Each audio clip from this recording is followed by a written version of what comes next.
Hello everyone, कैसे हैं आप सभी लोग। और पहले तो गुड इवनिंग सभी को। और हमने जो चालू कर रखी है जो सीरीज़ PYQ की, और ज्योग्राफी के अपन ने 2021 के क्वेश्चन सारे सोल्व कर लिए।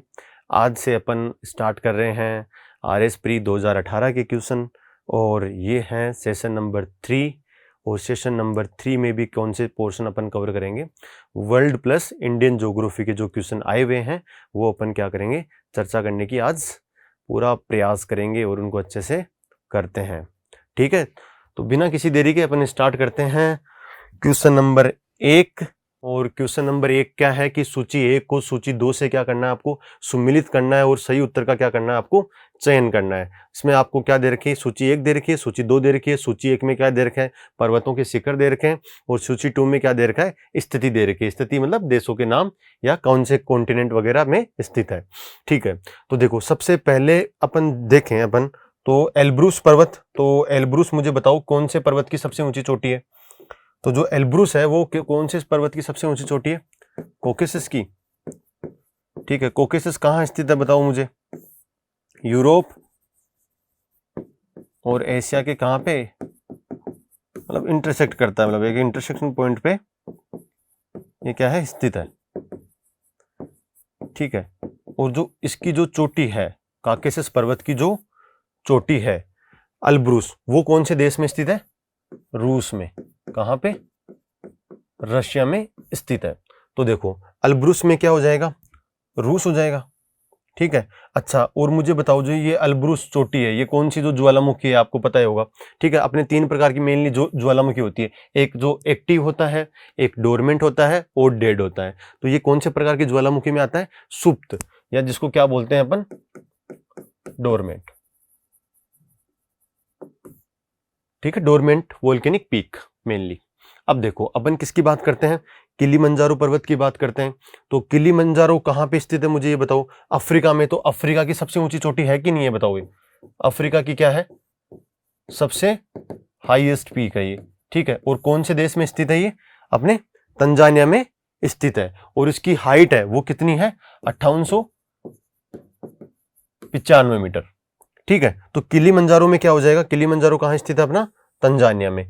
अब देखो मैं आपको एक चीज ये बता रहा था कि आपने जब अपन 2021 का पेपर अपन सोल्व कर रहे थे तब आपने देखा होगा कि अपन ने क्वेश्चन आया हुआ था कि सेरेनगेटी मैदान कहाँ स्थित है, और उसका ऑप्शन क्या था। हालांकि उस टाइम उसमें ऑप्शन तंजानिया नहीं दे रखा था, अपने उसमें डायरेक्टली किसका नाम दे रखा था, कॉन्टिनेंट का नाम दे रखा था, अफ्रीका।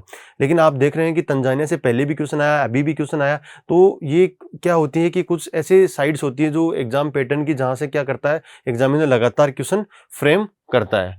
ठीक है, इसके बाद में अपन बात करें अगर माउंट कुक की, तो माउंट कुक क्या है, न्यूजीलैंड की क्या है, सबसे ऊंची चोटी है। और ये जो कौन सी जगह स्थित है, ये न्यूजीलैंड में स्थित है। और ये जो इस पर्वत श्रृंखला का जो नाम है उसको क्या बोलते हैं अपन, दक्षिणी आल्प्स या साउथ आल्प्स। तो साउथ आल्प्स की सबसे ऊंची चोटी माउंट कुक, और कहां स्थित है, अपने न्यूजीलैंड में। तो सी का क्या हो जाएगा 1। और मैकिनली, तो मैकिनली क्या है, अपने नॉर्थ अमेरिका की सबसे ऊंची चोटी है। मैकिनली उसका पुराना नाम था, नया नाम क्या हो गया उसका, देनाली है। कहां पे स्थित है, यूएसए में। यूएसए में भी अपन उसके अगर रेंज की स्पेसिफिक बात करें तो वो कौन सी रेंज है, अपने अलास्का रेंज।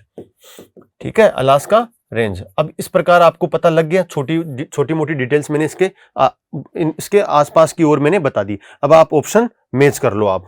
ठीक है, तो एल्ब्रूस का है तो एम में क्या आ जाएगा, एम में 4 होगा, और बी में क्या होगा, बी में 3। एम में 4 और बी में 3, तो ऑप्शन नंबर सी इसका क्या हो जाएगा, करेक्ट हो जाएगा।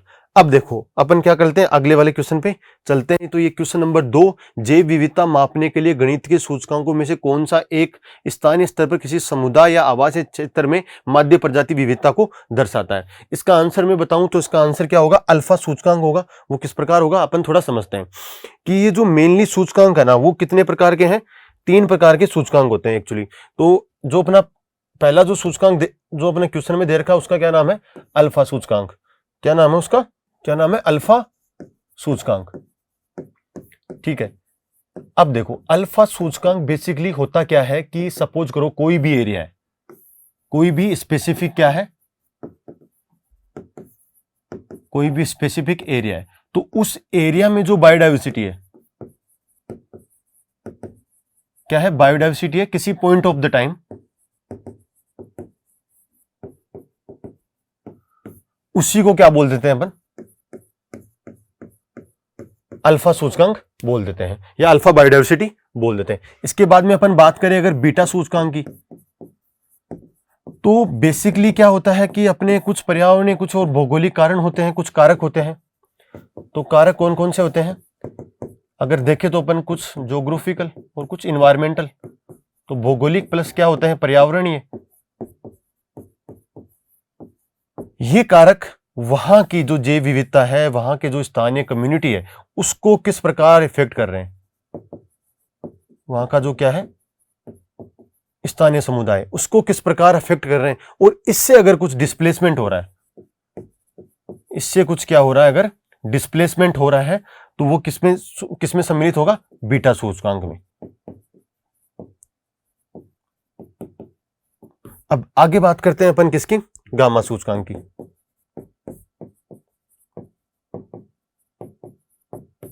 गामा सूचकांक में क्या होता है कि सपोज करो ये कोई अपनी क्या है, ये कोई जीव है, ठीक है, और जीव कहां पे रह रहा है, किसी जगह पे रह रहा है, किसी हैबिटाट पे रह रहा है, किसी आवास पे रह रहा है। आपस में दोनों क्या करेंगे, अंतःक्रिया करेंगे। अंतःक्रिया करने से जो अपने बायोडाइवर्सिटी का निर्माण होगा, जो बायोडाइवर्सिटी फॉर्मेशन होगी, जो बायोडाइवर्सिटी फॉर्मेशन होगी, उसी को क्या बोल देते हैं अपन, गामा सूचकांक बोल देते हैं। ठीक है, तो इस प्रकार ये मैंने क्या तीनों सूचकांक को मैंने क्या कर दिया, समझा दिया। तो इस प्रकार देखो सीधा सीधा इसमें क्या बोला है, प्रजाति विविधता की बात कर रहा है, और प्रजाति विविधता भी अगर किसी स्थान विशेष की बात करें तो वहां पे क्या ऑप्शन आएगा, अपना अल्फा सूचकांक, और जो कि यहाँ इसमें क्या है, ए ऑप्शन है। ठीक है, इसके बाद में अपन चलते हैं कि कौन सा सम्मिलित नहीं है। तो सबसे पहले अपने देखो रूहर, तो रूहर है, तो बताओ रूहर नदी भी आपने पढ़ा होगा, कहाँ पे है, जर्मनी में है। और जर्मनी में आपको पता है कि रूहर रिवर किसके लिए फेमस है, जो रूहर बेसिन है वो किसके लिए फेमस है, कोल जो होता है अपना कोल बेसिन है मेनली, तो उसको क्या बोलते हैं, रूहर। और जर्मनी में, ये बिल्कुल सही है। दक्षिणी न्यू इंग्लैंड यूके में नहीं है, कहाँ पे स्थित है, यूके में स्थित नहीं होके कहाँ पे स्थित है, मुझे बताओ। ये अपने हैं यूएसए में। कहां पे स्थित है, यूएसए में स्थित है। अब देखो दक्षिणी न्यू इंग्लैंड की खास बात यह है कि जो अमेरिका में जो औद्योगिक क्रांति हुई है वो कहां से स्थित है, उसका जन्म स्थान माना जाए ना तो दक्षिणी न्यू इंग्लैंड को ही बोलते हैं।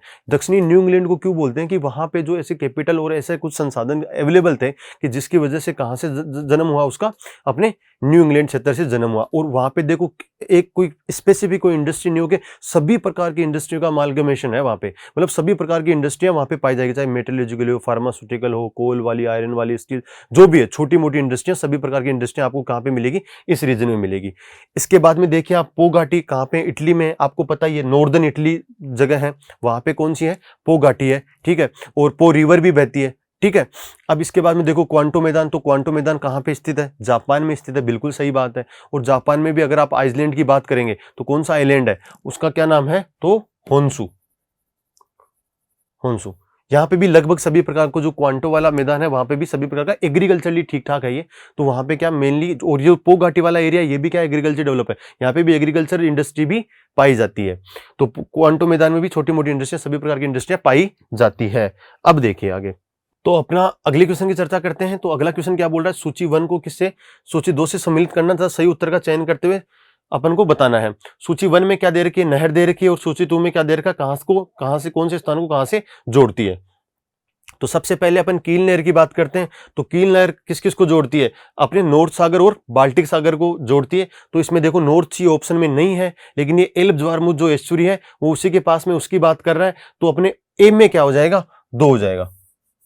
ठीक है, इसके बाद में क्या बात कर रहा है, सू की बात कर रहा है। तो सी क्या कर रही है, सुपीरियर झील व हुरोन झील, जो अपने ग्रेट जो झीलें हैं अपने, जिनको ग्रेट लेक्स बोलते हैं, जो यूएसए और कनाडा में स्थित है, उसकी बात कर रहा है। तो उनमें जो सू कैनाल है वो किसको जोड़ती है, सुपीरियर झील व हुरोन झील को जोड़ती है। तो बी में क्या हो जाएगा, ऑप्शन नंबर 4 करेक्ट हो जाएगा। इसके बाद में देखो पनामा और स्वेज का क्वेश्चन क्या आता है, काफी बार आता है, हर बार के एग्जाम में आता है, इनका ईयर पूछा जाता है, कौन सी जगह से किसको जोड़ रहा है। ठीक है, तो ये इंपॉर्टेंट है, आपको इनके बारे में थोड़ा थोड़ा आपको स्पेसिफिक डिटेल्स क्या करनी है, पढ़नी है। तो पनामा किसको जोड़ती है, अपने अटलांटिक महासागर और प्रशांत महासागर को क्या करती है, जोड़ती है। स्वेज नहर किसको जोड़ती है, बताओ मुझे।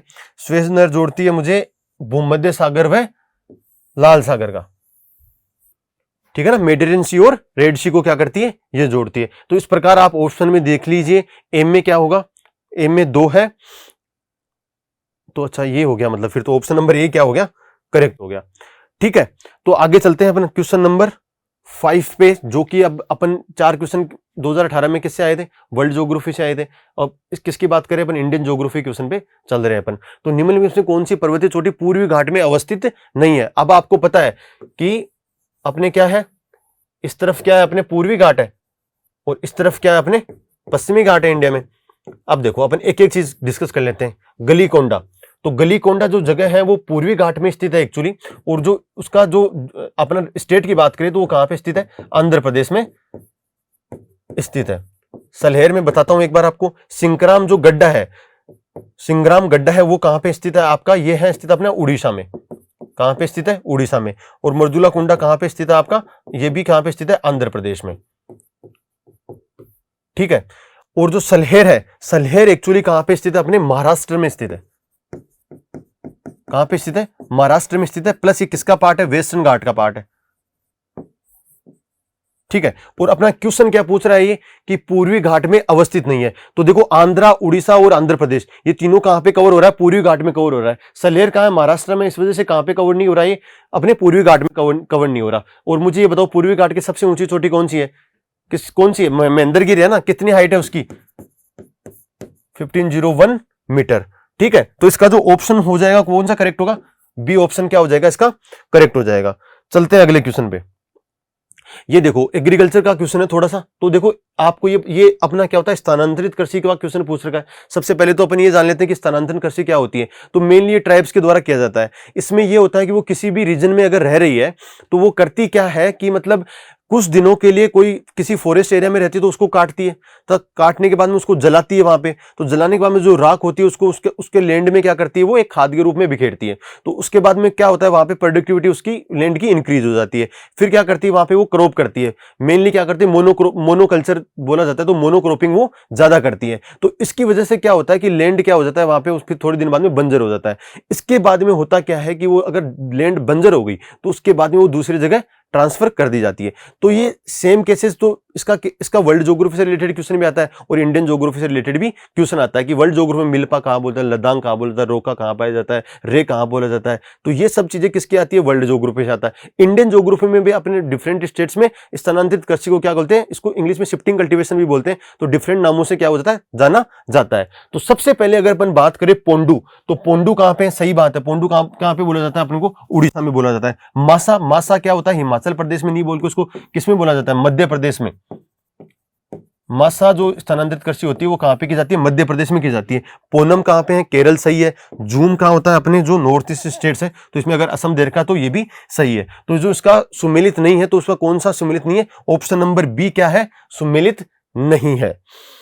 आगे चलते हैं अपन। यह है क्वेश्चन नंबर 2। सूची 1 को सूची 2 से सम्मिलित करना है।